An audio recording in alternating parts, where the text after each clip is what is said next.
So greyhound আমরা যখন use করি, সো গ্রেহাউন্ড আমাদেরকে এরকম 3টা বক্স দেয়, বড় বড় 3টা হুম ময়লার হুম বিন দেয়। বাংলাদেশেও এটা এবং শুরু করছে। হুম একটা হলো সবুজ, একটা হলো কালো, একটা হলো ব্রাউন।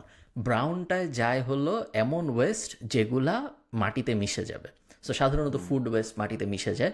সো ফুড ওয়েস্ট সবসময়, ধরো তুমি একটা মুরগি খাইছো, ওইটার হাড্ডিটা, হুম এই ধরনের জিনিস মাটিতে মিশে যায়, সেগুলো যায় ব্রাউনে।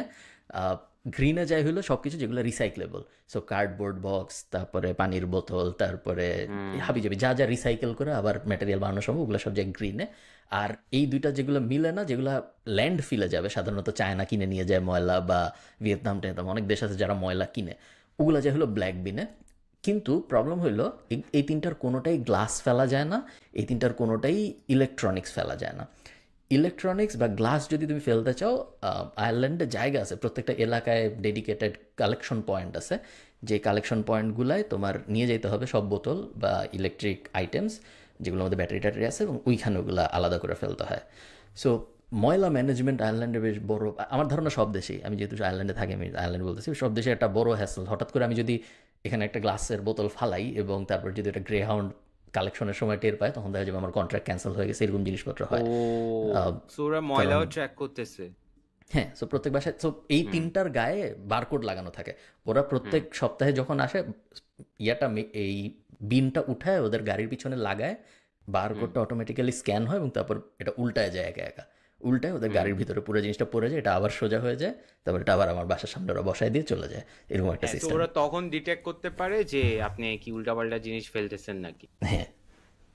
সো গার্বেজ ম্যান বিডি নামে একজন আছে, ফাহিম ভাই। ফাহিম ভাই আমাদের অন্য একটা পডকাস্ট আসছিল, ফ্যান্টাস্টিক, অনেক ফানি একটা মানুষ।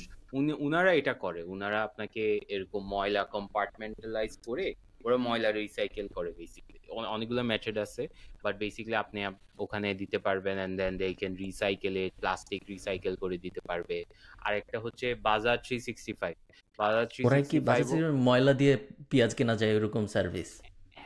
ময়লা দিয়ে না, প্যাকেট প্লাস্টিক দিয়ে? ট্যাকেট দিয়ে, প্লাস্টিক দিয়ে, হ্যাঁ ময়লা দিয়ে আপনি পেঁয়াজ কিনলে এটা একটু বেশি হয়ে যাবে, বাট আই এম শিওর আছে। গার্বেজ ম্যান খুবই ভালো হবে, যদি বাজাজ 365ও আপনি ওদের ই এগুলার কেউ কমার্স কি কেউ আছে। আসলে ইউজ করে? সো গার্বেজ ম্যান বিডি কি কেউ আসলে ইউজ করে?